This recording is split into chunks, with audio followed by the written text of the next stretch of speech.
Each November, people in the United States gather to celebrate one of America's favorite holidays, Thanksgiving. Today, Thanksgiving usually means gathering for a meal with family and friends, parades, football games, and even an early start to Christmas shopping. The original Thanksgiving feast looked very different than the holiday we celebrate today. Let's take a look at how this favorite fall holiday got its start. Mayflower and Plymouth Settlement. It started back in September of 1620. That's when the ship the Mayflower set sail from Plymouth, England, on a journey to cross the Atlantic. On board were 102 people willing to brave the difficult trip in order to build a new life for themselves in America. Many of the passengers were called pilgrims. A pilgrim is a person who goes on a long journey to honor God. The pilgrims on the Mayflower wanted to set up a community in which they could practice their religion as they wanted. The trip across the Atlantic wasn't easy. The Mayflower was a cargo ship, so it was built to carry things, not people. When the seas got rough, the pilgrims were forced to spend much of their time below deck, where it was dark, smelly, and crowded. Many of the passengers became sick, and food began to run low. After 65 long days at sea, the Pilgrims spotted land on November 9th, 1620. They were in the area we now know as Cape Cod, Massachusetts. Although the Pilgrims were really hoping to settle further south, winter was coming quickly, so they decided to build their settlement in a location they called New Plymouth. Not enough houses could be built before the brutal winter weather set in. Many of the Pilgrims were forced to spend that first winter aboard the Mayflower. Food supplies were dwindling, and sickness and disease were taking their toll. Many of the Pilgrims became sick and died. In March, the surviving settlers moved to the 7 houses that had been built in Plymouth. Most of the Pilgrims had been trained to be craftsmen. They were good at building things, making clothing, and printing. These skills were helpful as they set up their new colony. Now that it was spring, the Pilgrims knew that they also needed to plant crops for the next fall and winter. But they had no idea how to farm in this new land. The soil and conditions were very different from what they knew in England. The barley and peas they brought to plant would not grow in this new land. How would they survive? Let's review what we have learned about the voyage of the Mayflower. Question 1. How many people were on board the Mayflower? A. There were 50 people on board the Mayflower. B. There were 102 people on board the Mayflower. C. There were 200 people on board the Mayflower. D. There were 500 people on board the Mayflower. If you answered B, you know that there were 102 people on board the Mayflower. Question 2. What do we call a person who goes on a long journey to honor God? A. A priest. B. A saint. C. A pilgrim. D. None of the above. The correct answer is C. A pilgrim is someone who goes on a long journey to honor God. Question 3. What did the Pilgrims call their settlement? A. New England. B. Johnsville. C. Puritan Village. D. New Plymouth. The correct answer is D. They called their settlement New Plymouth. What kind of music did the Pilgrims like? Plymouth Rock. If April showers bring May flowers, what do Mayflowers bring? Pilgrims. Why do the pants of pilgrims keep falling down? Because their belt buckles are on their hats. Why can't you take a turkey to church? They use foul language. Wampanoags and the first Thanksgiving. Luckily for the Pilgrims, Native Americans living in the area offered to help. On March 16, 1621, a Native American named Samoset walked into the settlement and greeted the Pilgrims in English. Samoset didn't speak very much English, but the settlers understood that he was not there to hurt them. A few days later, Samoset returned with another Native American known as Squanto. Squanto spoke both English and the language of the local Native Americans, the Wampanoags. He was very helpful to the Pilgrims. Squanto taught them how to catch eels in a barrel and where to catch other local fish. He also taught the settlers how to plant corn, squash, and beans on one mound of dirt, so that once the corn sprouted, the vines of the beans and pumpkins would grow up the corn stalks and keep the corn shaded from the sun. Squanto also taught the Pilgrims which local plants would make people sick if they were eaten. Squanto was not just a teacher for the Pilgrims, he was also a peacekeeper. He helped the Pilgrims create a lasting friendship with the Wampanoag tribe. This friendship kept the Pilgrims safe from attacks from other Native American tribes. Squanto's planting tips worked, and the Pilgrims enjoyed a bountiful harvest in the fall of 1621. Historians are not exactly sure how the first Thanksgiving feast came about, but some believe that the leader of the Pilgrim settlement, Governor Bradford, invited the Wampanoag people who lived in the area to celebrate the successful harvest.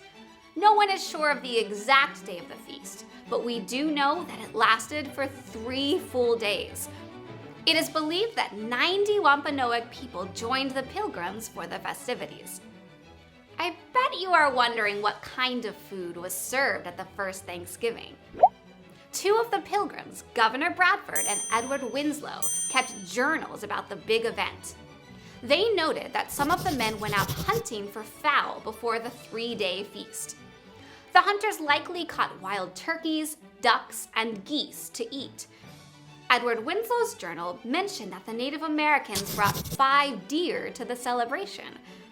Historians believe that local fish was also part of the first Thanksgiving meal, since mussels, clams, oysters, bass, and lobsters are found in the waters near Plymouth.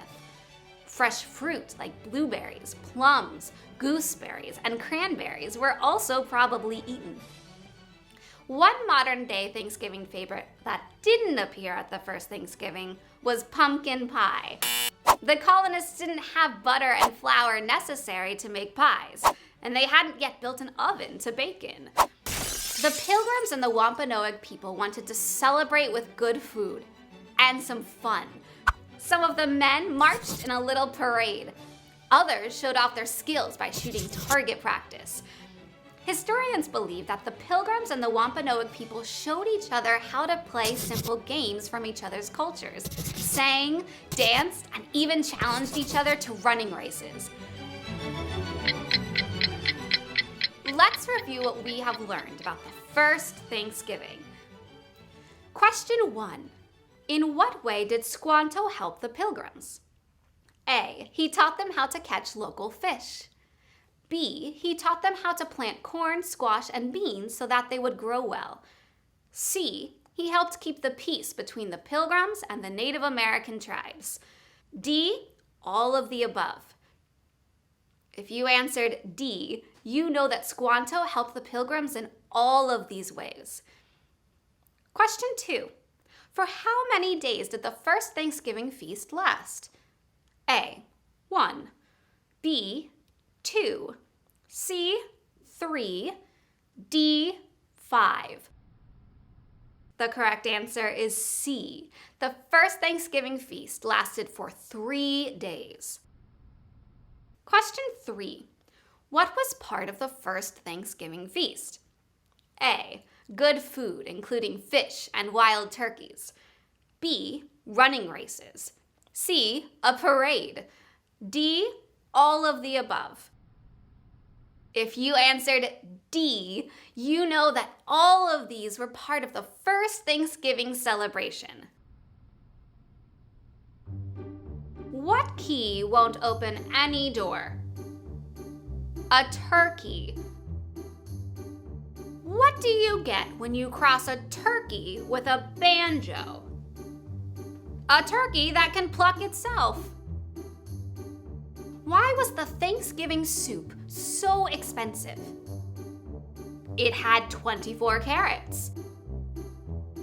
Who doesn't eat on Thanksgiving?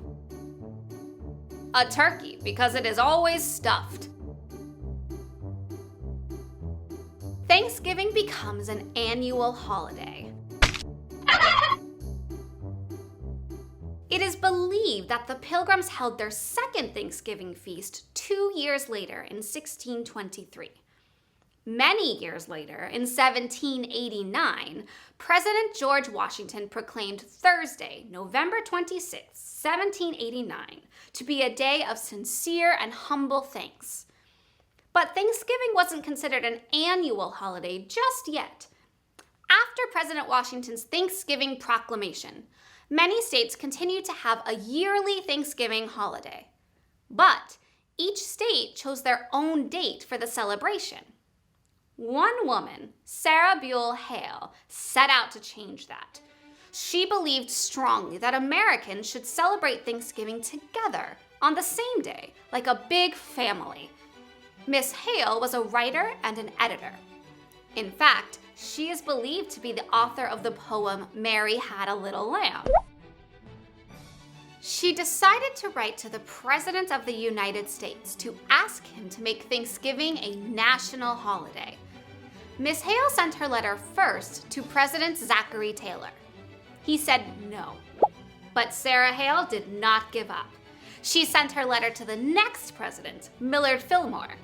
He said no too, and so did Presidents Franklin Pierce and James Buchanan. In 1863, Sarah Hale sent her request for a national Thanksgiving holiday to President Abraham Lincoln.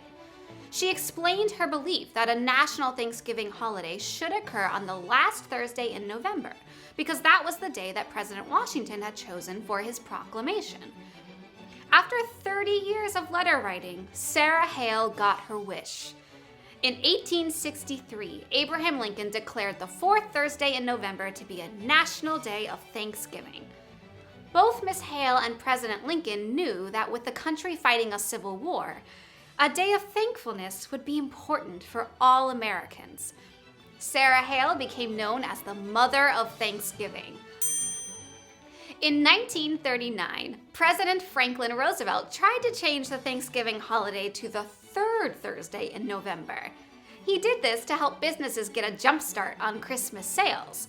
But this plan was not very popular. So on November 26, 1941, President Roosevelt signed a law that made the fourth Thursday in November the official Thanksgiving holiday. Let's review what we have learned about how Thanksgiving became a national holiday. Question 1. Sarah Hale is known by what nickname? A. The Turkey Day Queen. B. The Mother of Thanksgiving. C. National Secretary of Thanksgiving. D. Grandmother Thankful. The correct answer is B. Sarah Hale is known as the Mother of Thanksgiving. Question 2. Which U.S. president declared the fourth Thursday in November to be a national day of Thanksgiving? A. President Abraham Lincoln. B. President Zachary Taylor. C. President Millard Fillmore. D. President Jimmy Carter. If you answered A, you know that President Abraham Lincoln declared the fourth Thursday in November to be a day of national Thanksgiving. Question 3. In what year did President Franklin Roosevelt sign a law declaring the fourth Thursday in November as the official Thanksgiving holiday? A. 1789. B. 1860. C. 1900. D. 1941. If you answered D, you know that in 1941, President Roosevelt signed a law making the fourth Thursday in November the official Thanksgiving holiday. What smells the best at a Thanksgiving dinner? Your nose. What did the turkey say to the computer? Google, Google, Google. What sound does a turkey's phone make? Wing, wing. What happened when the turkey got into a fight? He got the stuffing knocked out of him. Thanksgiving traditions. Now that we know where our Thanksgiving holiday came from, let's talk about some of our favorite Thanksgiving traditions. Many families across the United States enjoy all kinds of Thanksgiving traditions. If your family is like mine, some traditions go all the way back to the Pilgrims, and some are unique to your relatives. That's one of the great things about Thanksgiving. It can be celebrated many different ways. Many families have followed in the footsteps of the Pilgrims and prepare a Thanksgiving dinner. Can you guess how many turkeys are eaten in the United States each Thanksgiving Day? A whopping 46 million. Like the Pilgrims, many Americans still enjoy vegetables like corn, pumpkin, and cranberries at our Thanksgiving feast. Although now, most people like their pumpkin in freshly baked pies, and their cranberries made into a sweet cranberry sauce. One of the more modern Thanksgiving Day traditions is Thanksgiving Day parades. Perhaps the most famous parade is the Macy's Thanksgiving Day Parade, held in New York City each year. This beloved parade got its start back in 1924. Today, you might be one of the more than 50 million people who watch the parade on television. Or if you are really lucky, maybe you are one of the 3.5 million people who line the parade route to catch a glimpse of the giant character balloons, marching bands, celebrities, and incredible floats that travel the parade's 2.5-mile route. Another modern tradition is watching football games on Thanksgiving Day. Around the country, many local high schools have big games on or near Thanksgiving Day. The National Football League held its first Thanksgiving Day game in 1934, with a matchup between the Detroit Lions and the Chicago Bears. Since then, gathering around the TV to watch NFL Thanksgiving Day games has become a tradition for many families. And for the Detroit Lions, playing football on Thanksgiving Day has become a tradition too. Since 1934, there have been only 6 Thanksgivings that they haven't played football. Many families like to play games as well as watch them on television. Some like physical games like soccer and touch football, while other families like card and board games. You might also find families and friends gathered around the table talking with each other and sharing memories. Giving thanks and sharing is also a big part of the Thanksgiving holiday. Many people volunteer to collect food and prepare Thanksgiving meals for people in need. Others like to send special packages to people in the military who are away from their families on Thanksgiving. Spending time with loved ones, whether they are family or friends, eating delicious food, and giving thanks for our many blessings make Thanksgiving one of the most beloved American holidays. Let's review what we have learned about our Thanksgiving Day traditions. Question 1. The Macy's Thanksgiving Day Parade is held in which city? A. Boston. B. New York. C. Washington, D.C. D. Chicago. The correct answer is B. The Macy's Thanksgiving Day Parade is held in New York City. Question 2. How many turkeys are eaten in the United States each Thanksgiving? A. 1 million. B. 10 million. C. 25 million. D. 46 million.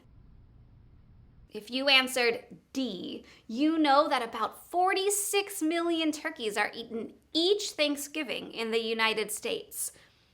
Question 3. Which of these is a Thanksgiving tradition in the United States? A. Watching football games. B. Eating delicious food. C. Spending time with friends and family. D. All of the above. If you answered D, you know that all of these make our Thanksgiving holiday special. Why did they let the turkey join the band? Because he had the drumsticks. Why did the turkey cross the road? It was the chicken's day off. Why did the turkey cross the road twice? To prove he wasn't chicken. Where do you find a turkey with no legs? Exactly where you left it. Thinking question. What is your favorite Thanksgiving tradition? Why?